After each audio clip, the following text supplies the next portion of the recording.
Friends, welcome to the previous questions with Prachi. आज हम पढ़ने वाले हैं भारत के पड़ोसी देश के बारे में। इससे पहले हमने 2 चैप्टर कंप्लीट कर लिए हैं। आज ये हमारा इसमें 3rd चैप्टर है। इससे बनने वाले सभी महत्वपूर्ण प्रश्नों को हम इसमें कवर करेंगे। ऑलमोस्ट इसमें से 1-2 क्वेश्चन बन ही जाता है हमेशा, यूपी पुलिस या एसएससी जीडी दोनों में, या फिर वनडे एग्जाम जो भी होते हैं भारत के पड़ोसी देशों से, कभी उनके बीच रेखाओं से, या उनके किसके साथ कितनी लंबी सीमा लगती है, किसके साथ कितनी छोटी सीमा लगती है। ठीक है, उत्तर में किसके साथ सीमा लगती है, उत्तर पूर्व में किसके साथ सीमा लगती है, उत्तर पश्चिम में किसके साथ लगती है। इससे बहुत सारे सवाल में से कुछ ना कुछ आ ही जाता है। ठीक है, इसको हम पढ़ेंगे और कोशिश करेंगे कि हम इनको वीडियो में ही याद कर लें।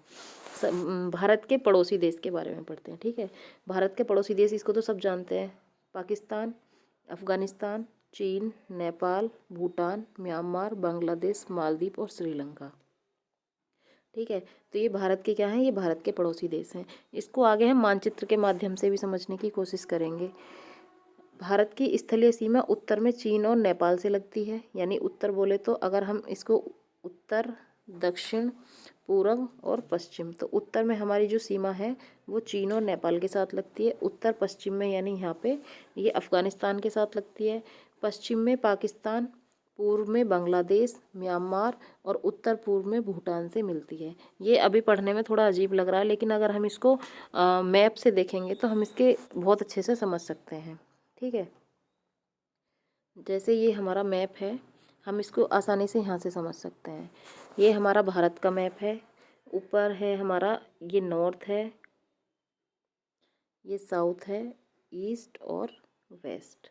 ठीक है, तो ये हमारा क्या है, उत्तर पश्चिम। उत्तर पश्चिम में किसके साथ है, अफ़गानिस्तान के साथ। पश्चिम में पाकिस्तान के साथ। यहाँ पे चीन के साथ, नेपाल के साथ, भूटान के साथ, बांग्लादेश के साथ, म्यांमार के साथ, नीचे श्रीलंका के साथ। ठीक है, तो ये हमारे क्या हैं, भारत के पड़ोसी देश हैं। अब इससे बनने वाले जो मेन क्वेश्चंस हैं उनको हम पढ़ते हैं। भारत की भू सीमा की लंबाई, यानी कि जो भारत की भू सीमा की लंबाई है वो है 15,106.7 किलोमीटर। अगर इसमें हम द्वीपों की लंबाई को मिला दें तो इसकी लंबाई हो जाती है 7,516 किलोमीटर। जैसे ये हमारा भारत का मैप है। ये जो हमारी इसकी लंबाई है, यानी कि ये इसकी पूरी भू सीमा की जो लंबाई है, ये है हमारी 15,106 किलोमीटर। अगर हम इसमें द्वीपों की जो लंबाई है, ये इनकी जो तटरेखा है इसको भी मिला देते हैं तो ये हो जाती है 7,516 किलोमीटर।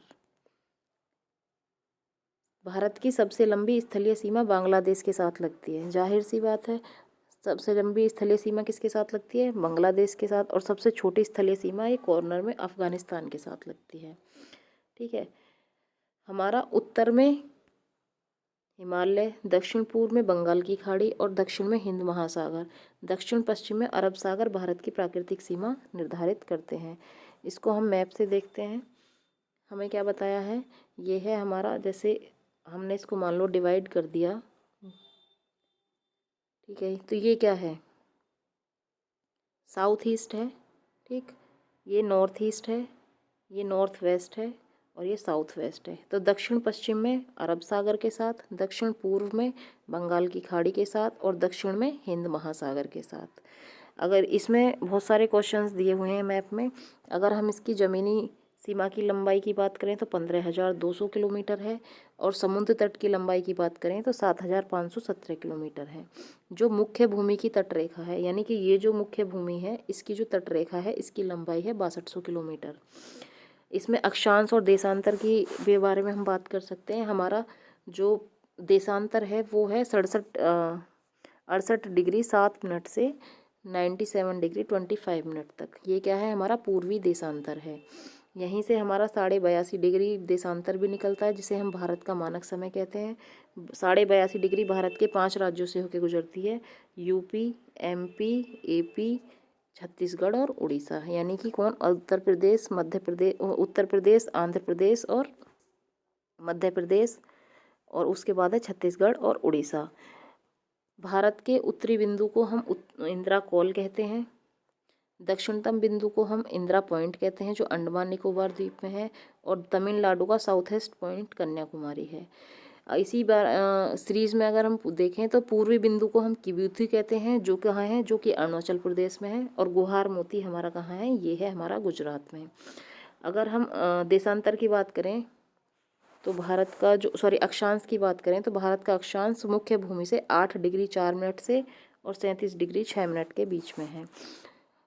पश्चिम से पूर्व भारत की लंबाई 2933 किलोमीटर है और दक्षिण से उत्तर से दक्षिण 3214 किलोमीटर है। भारत का कुल क्षेत्रफल 32,87,200 वर्ग किलोमीटर है, जो पूरे विश्व क्षेत्रफल का 2.4% है। इसी तरह यहाँ पे एक क्वेश्चन और बन जाता है, वो ये होता है कि भारत में पूरे विश्व की जनसंख्या का कितना परसेंट जनसंख्या निवास करती है। तो भारत में विश्व की जनसंख्या का 17% जनसंख्या निवास करती है। अब है हमारा आगे, भारत तथा पाकिस्तान के बीच रेखा अध्यारोपित सीमा है। अध्यारोपित सीमा को बोलते हैं हम super imposed boundary. Super imposed boundary वो होती है जो किसी अन्य के द्वारा बनाई गई होती है। जैसे कि बाउंड्री दो तरह की होती हैं, एक प्राकृतिक यानी कि जो प्रकृति के अनुसार बनती है, और एक होती है कृत्रिम जो हम बना लेते हैं। अगर मान लो हमने पाकिस्तान के साथ बाउंड्री बनाई है तो प्राकृतिक सीमा नहीं है, पहले वो भारत पाकिस्तान एक थे, वो क्या है, कृत्रिम सीमा है। सुपर इम्पोज्ड क्यों है, क्योंकि वो ब्रिटिश कालीन भारत में रेड क्लिफ एक वो थे, उन्होंने बनाई थी। ठीक है।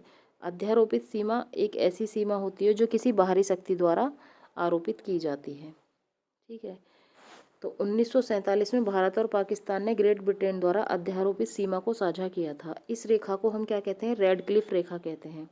और इस रेखा का निर्धारण सर सीरियल रेडक्लिफ द्वारा किया गया था। तो ये जो रेड क्लिफ रेखा थी, ये किसने दी थी, ये ब्रिटेन ने हम पे सुपर इम्पोज्ड की थी, या उन्होंने ही इस रेखा को बनाया था 1947 में। अब हम इससे देखते हैं कि आगे और अन्य एक क्षेत्र से दूसरे क्षेत्र के बीच में जो सीमा है उसको हमने क्या क्या नाम दिया गया है। जैसे चीन और भारत के बीच की जो रेखा है उसको हम बोलते हैं मैकमोहन रेखा। इसका निर्धारण 1914 में सर हेनरी मैकमोहन द्वारा किया गया था। यूपी पुलिस या एसएससी जीडी में सीधे सीधे सवाल पूछ लेता है कि मैकमोहन रेखा किसके बीच में है, भारत और चीन के बीच में। इसका निर्धारण 1914 में किसने किया था, सर मैकमोहन द्वारा किया गया था। भारत और पाकिस्तान के बीच कौन सी रेखा है, भारत और पाकिस्तान के बीच डूरंड रेखा है। इसका निर्धारण 1893 में मोर्टिमर डूरंड द्वारा किया गया था। उसके बाद है श्रीलंका को भारत से श्रीलंका और भारत के बीच में कौन सा जलडमरू मध्य है। तो श्रीलंका भारत से पाक जलडमरू मध्य द्वारा अलग होता है और यह बंगाल की खाड़ी को मन्नार की खाड़ी से जोड़ता है। ठीक है। इसका नामकरण भारत में तत्कालीन मद्रास प्रेसिडेंट्स के गवर्नर रॉबर्ट पार्क के द्वारा किया गया है, उनके नाम पर किया गया है। नेक्स्ट है भारत और म्यांमार के बीच हिमालय की उत्तरी पूर्वी पर्वत श्रेणियाँ। ये कौन सी पर्वत श्रेणियाँ हैं, ये हैं हमारी अराकान योमा नागा पटकाई स्थलीय सीमा बनाती हैं। ये क्या है, ये पर्वत हैं, अराकान पर्वत श्रेणी है, ये योमा नागा पटकाई, ये भारत और म्यांमार के बीच सीमा बनाती हैं। यह इरावती नदी द्वारा म्यांमार से अलग होती हैं। ठीक है। एक त्रिपुरा राज्य ऐसा है हमारा जो बांग्लादेश से 3 तरफ से घिरा हुआ है, यानी कि इसके तीनों तरफ अंतर्राष्ट्रीय सीमा है। बांग्लादेश की सबसे ज़्यादा सीमा किसके साथ लगती है, बांग्लादेश की सबसे ज़्यादा सीमा पश्चिम बंगाल के साथ लगती है। भूटान के साथ सर्वाधिक सीमा किसकी लगती है, भूटान के साथ सर्वाधिक सीमा असम राज्य की लगती है। आई होप इस वीडियो में जितने भी क्वेश्चन हमने डिस्कस करे हैं आपको अच्छे से समझ में आए होंगे, और आप इस वीडियो को 1 से 2 बार देखेंगे तो आपको ये चीज़ें याद हो जाएंगी। Thank you for watching this video.